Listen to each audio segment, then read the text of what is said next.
Hello students. आज हम लोग रिलेशन चैप्टर को देखेंगे जो क्लास 11th में भी है और साथ साथ क्लास 12th में भी है।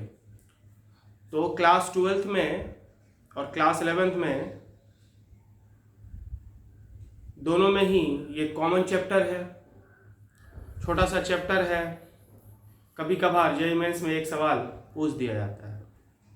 तो देखते हैं रिलेशन।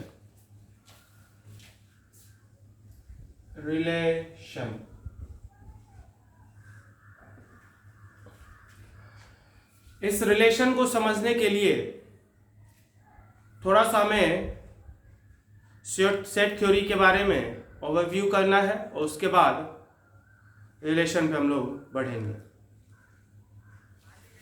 तो सेट क्या होता है?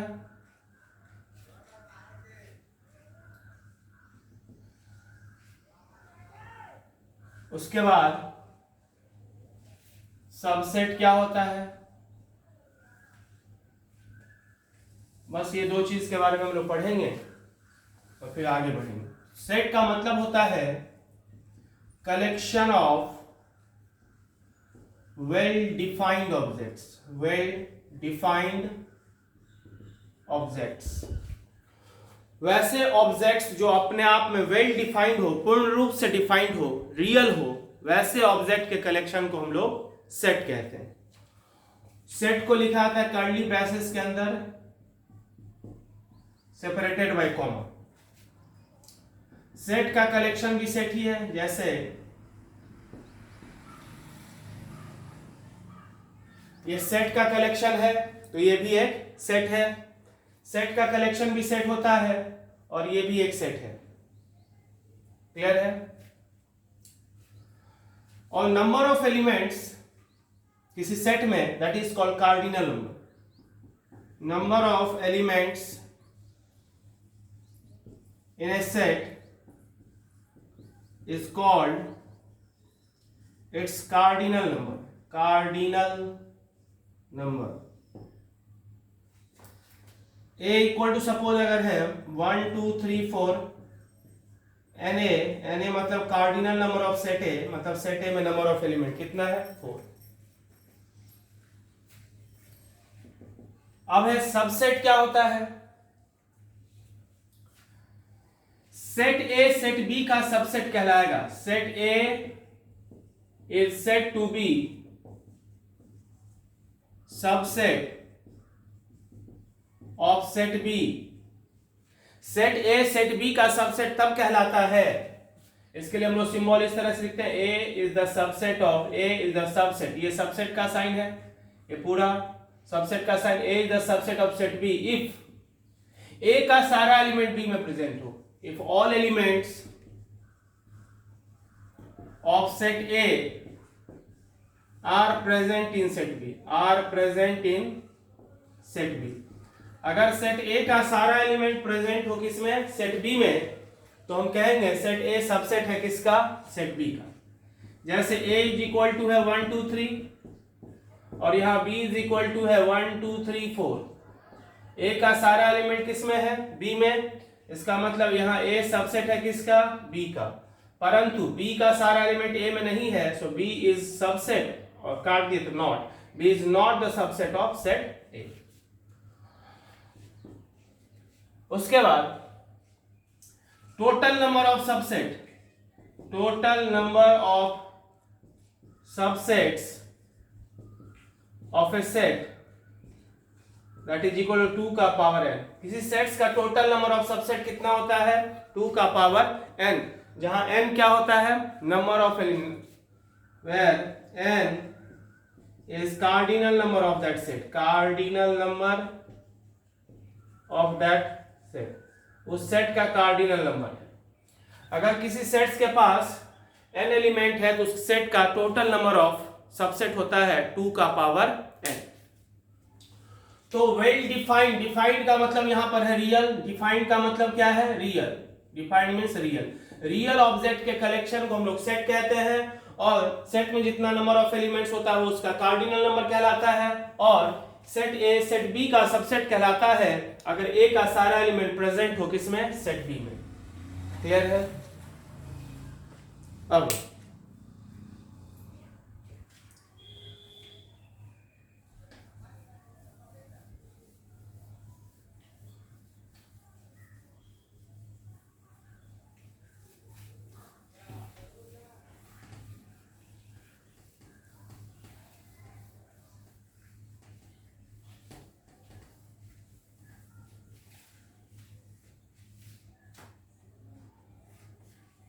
अब है ये ए बी एक ऑर्डर्ड पेयर है और सी डी ये भी क्या है, ऑर्डर्ड पेयर है। ए बी और सी डी ये दोनों ऑर्डर्ड पेयर है। ऑर्डर्ड पेयर ए बी भी ऑर्डर्ड पेयर है एंड सी डी भी ऑर्डर्ड पेयर, और ये दोनों ऑर्डर्ड पेयर इक्वल होगा तब अगर फर्स्ट एलिमेंट फर्स्ट के बराबर ए बराबर सी और सेकंड एलिमेंट सेकंड के बराबर, and B is equal to कितना, बी। 1 2 और 2 1 दोनों सेम नहीं है क्योंकि इसका फर्स्ट एलिमेंट 1 है और इसका फर्स्ट एलिमेंट कितना है, 2, इसलिए ये दोनों सेम नहीं है, ये दोनों ऑर्डर्ड पेयर अलग अलग है। क्लियर है? अब हम लोग बात करते हैं कार्टेशियन प्रोडक्ट का। Cartesian product of two sets, दो सेट का कार्टेशियन प्रोडक्ट, दो सेट है जिसका कार्टेशियन प्रोडक्ट क्या होगा, तो ए क्रॉस बी का मतलब cartesian product of set A with set B and that is equal to collection of A B. ये जो ए क्रॉस बी होगा वो कलेक्शन होगा किसका, A cross B is the collection of A B. A अगर set है, B भी एक सेट है, तो ए क्रॉस बी भी एक सेट होगा जो कलेक्शन होगा ए बी का for all A belongs to A, जहां फर्स्ट एलिमेंट बिलोंग करेगा फर्स्ट सेट से और सेकंड एलिमेंट बिलोंग करेगा किससे, सेकंड सेट से। For all A belongs to A and B belongs to कौन सा, बी। अगर यहीं पर बी क्रॉस ए अगर हम कह दें कि ये कलेक्शन है किसका, ए बी का, तो for all A belongs to कौन सा set, B set, and B belongs to कौन सा सेट, ए सेट। सो दो सेट ए क्रॉस बी का मतलब cartesian product of set A with set B and is a collection of ordered pair A B ordered pair का कलेक्शन है for all A belongs to A set के, capital A set के हर एक element small ए और capital B sets के हर एक एलिमेंट स्मॉल बी के लिए जो ऑर्डर्ड पेयर ए बी बनेगा उस ऑर्डर्ड पेयर का कलेक्शन ए क्रॉस बी होगा। वैसे जब बी क्रॉस ए लेंगे तो फर्स्ट एलिमेंट ऑर्डर्ड पेयर का फर्स्ट एलिमेंट फर्स्ट सेट से बिलोंग करता है और सेकंड एलिमेंट सेकंड सेट से बिलोंग करेगा।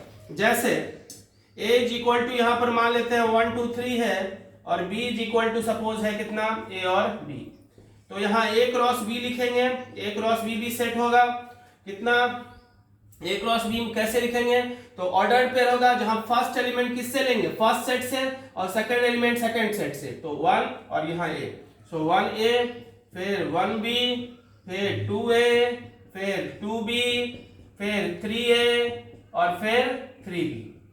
और इसी तरह से जब हम b क्रॉस a लिखेंगे तो क्या होगा, b cross a is the collection of ordered pair where first element belong to first set. b cross a जब लिखेंगे तो फर्स्ट एलिमेंट किस सेट से लेंगे, बी सेट से, और सेकंड एलिमेंट किससे लेंगे, ए सेट से, तो क्या हो जाएगा a1 फिर a2 फिर a3 फिर b1 फिर b2 और फिर कितना, b3। यहां a क्रॉस b और b क्रॉस a दोनों अलग अलग है। a क्रॉस b और b क्रॉस a दोनों सेम नहीं होता। a क्रॉस b और b क्रॉस a दोनों सेम नहीं होता, दोनों में नंबर ऑफ एलिमेंट सेम होता है लेकिन सेम नहीं होता। तो फर्स्ट पॉइंट तो ये हो गया an a cross b is equal to कितना, an b cross a, but a cross b not equal to b cross a, a cross b cross a के बराबर नहीं होता। क्लियर है? तीसरा, a के पास यहां 3 एलिमेंट था, b के पास कितना एलिमेंट है, 2, तो a क्रॉस b के पास कितना एलिमेंट है, 1 2 3 4 5 6 एलिमेंट। बी क्रॉस ए के पास 1 2 3 4 5 6 एलिमेंट, तो दोनों के पास सेम है, यानी ए क्रॉस बी में जितना एलिमेंट होगा उतना ही बी क्रॉस ए में होगा, बी क्रॉस ए में जितना होगा उतना ही ए क्रॉस बी में भी होगा। लेकिन ए क्रॉस बी और बी क्रॉस ए सेम नहीं है, ये दोनों सेट सेम नहीं है, लेकिन नंबर ऑफ एलिमेंट सेम है। इसका मतलब इक्वल नहीं है लेकिन इक्विवेलेंट सेट है, क्योंकि दो सेट इक्वल तब कहलाता है जब दोनों के पास एलिमेंट सेम हो। चूंकि एलिमेंट्स अलग अलग है इसलिए ये अनइक्वल सेट्स है, लेकिन चूंकि नंबर ऑफ एलिमेंट सेम है इसलिए ये दोनों सेट कहलाएगा इक्विवेलेंट सेट। अब अगर ए सेट्स के पास नंबर ऑफ एलिमेंट p हो एंड बी सेट्स के पास नंबर ऑफ एलिमेंट q हो, तो a क्रॉस b के पास कितना एलिमेंट होगा pq, और b क्रॉस a के पास कितना एलिमेंट होगा pq। अब अभी हमने पढ़ा कि किसी सेट्स के पास जब n एलिमेंट्स होता है तो उसका टोटल नंबर ऑफ सबसेट कितना होता है 2 का पावर है। यहां a क्रॉस b के पास या b क्रॉस a दोनों के पास नंबर ऑफ एलिमेंट कितना है pq, तो a क्रॉस b का या फिर b क्रॉस a सेट का टोटल नंबर ऑफ सबसेट कितना होगा, total number of subsets of a cross b और b cross a that is equal to कितना 2 का power pq। a cross b या b क्रॉस a के पास total number of subset होगा 2 का पावर pq, क्योंकि a क्रॉस b और b क्रॉस a के पास pq एलिमेंट है, क्योंकि a के पास p और b के पास q एलिमेंट है, तो a क्रॉस b और b क्रॉस a के पास pq एलिमेंट होगा, और जब pq एलिमेंट्स होगा तो टोटल नंबर ऑफ सबसेट्स होगा 2 का पावर pq। क्लियर है, नोट किया जाए।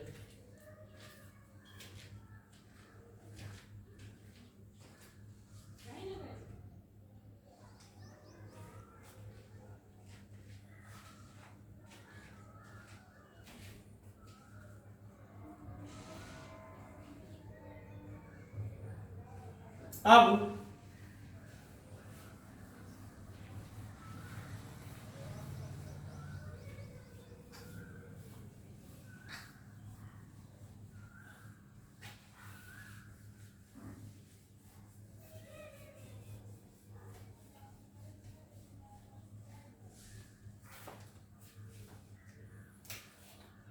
R क्रॉस R किसको रिप्रेजेंट करेगा,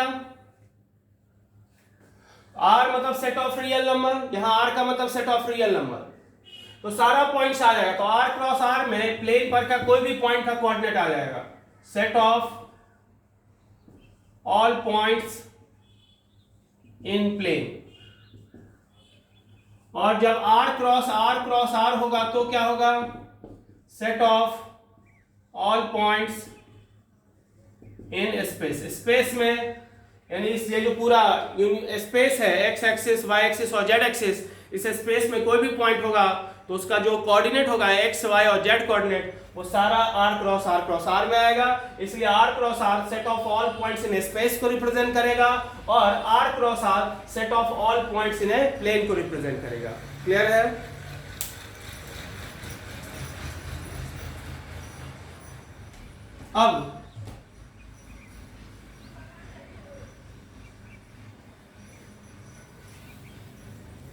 अब रिलेशन किसको कहते हैं इस पे आते हैं।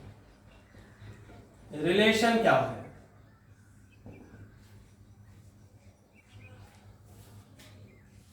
सो ए और बी अगर दो सेट्स है तो रिलेशन या तो ए से बी के तरफ होगा या फिर रिलेशन बी से ए के तरफ होगा, या तो रिलेशन ए टू बी होगा या फिर रिलेशन बी टू ए होगा। अगर ए टू बी रिलेशन है तो ए क्रॉस बी का वो सबसेट होगा, और अगर रिलेशन बी टू ए है तो बी क्रॉस ए का सबसेट होगा। ए क्रॉस बी का जितना भी सबसेट होगा, हर एक सबसेट एक रिलेशन होगा ए से बी के तरफ, और बी क्रॉस ए का जितना भी सबसेट होगा, हर एक सबसेट एक रिलेशन होगा बी से ए के तरफ। सो इस subset of A cross B is a relation set, is a relation from A to B। A cross B का जितना भी सबसेट होगा, हर एक सबसेट एक रिलेशन होगा किधर से किधर, A से B के तरफ।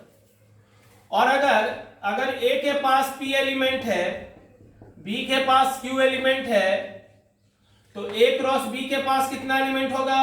pq। तो number of subsets of a cross b कितना हो जाएगा? 2 का पावर pq। इसलिए number of relation from a to b कितना होगा? From a to b is equal to कितना? 2 का पावर pq। जितना सबसेट उतना ही रिलेशन। और हमने कहा a क्रॉस b का जब सबसेट होगा तो रिलेशन a से b के तरफ होगा, b क्रॉस a का जब सबसेट होगा तो रिलेशन b से a के तरफ होगा। अगर रिलेशन a टू b है तो a क्रॉस b का सबसेट होगा, अगर रिलेशन b टू a है तो b क्रॉस a का सबसेट होगा। जैसे a इज इक्वल टू था 1 2 3 और b इज इक्वल टू है ab, तो a क्रॉस b यहां पर कितना था? 1a 1b 2a 2b 3a and 3b। a के पास 3 एलिमेंट है, b के पास 2 एलिमेंट है, तो a क्रॉस b के पास कितना एलिमेंट है? यहां पर 6। a क्रॉस b बराबर कितना? 6। So number of subsets of a cross b कितना होगा? 2 का पावर 6, दैट इज कितना? 64। इसलिए number of relation from a cross b का सबसेट है, तो रिलेशन किधर होगा? a से b के तरफ, from a to b, that is equal to कितना? 64। जितना सबसेट होगा a क्रॉस b का उतना ही रिलेशन होगा किधर से किधर? a से b के तरफ। क्लियर है? अब कुछ सबसेट हम लोग लिखते हैं।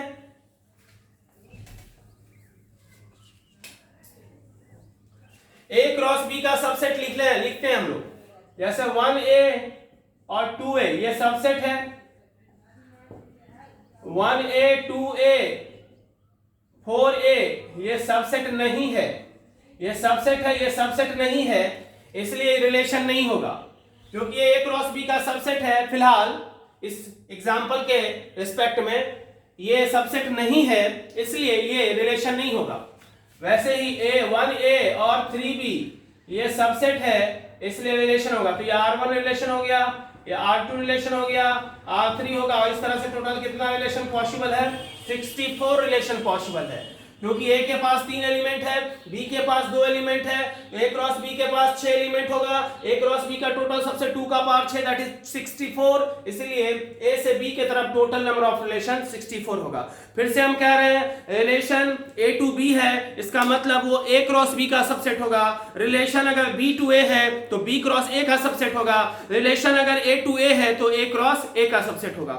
Same order, a cross b तो a से b, b क्रॉस a तो b से a से b रिलेशन तो a क्रॉस b का subset, b to a relation तो b क्रॉस a का subset, c to d relation तो c क्रॉस d का सबसेट, d क्रॉस e का सबसेट रिलेशन d से a की तरफ, a क्रॉस a का subset relation a to a, और अगर रिलेशन a टू a है तो सबसेट होगा किसका? a क्रॉस a का। क्लियर है इतना? अब किसी भी सबसेट का, किसी रिलेशन सेट का डोमेन क्या होता है, कोडोमेन क्या होता है और रेंज क्या होता है, उस पर बात करते हैं। Domain, codomain and range of a relation. Domain, codomain and range of a relation. किसी रिलेशन का डोमेन क्या होता है, कोडोमेन क्या होता है और रेंज क्या होता है। तो डोमेन का मतलब रिलेशन सेट कलेक्शन है किस चीज का? ऑर्डर्ड पेयर का। कोई भी रिलेशन ऑर्डर्ड पेयर का कलेक्शन है। तो ऑर्डर्ड पेयर में जितना भी फर्स्ट एलिमेंट होगा, फर्स्ट एलिमेंट का कलेक्शन कहलाएगा domain. Collection of first element of ordered pair of relation. Relation set में जितना भी ऑर्डर्ड पेयर होगा उसके फर्स्ट एलिमेंट का कलेक्शन। तो यहां दो ऑर्डर्ड पेयर है तो फर्स्ट एलिमेंट का कलेक्शन यानी क्या होगा 1 और 2।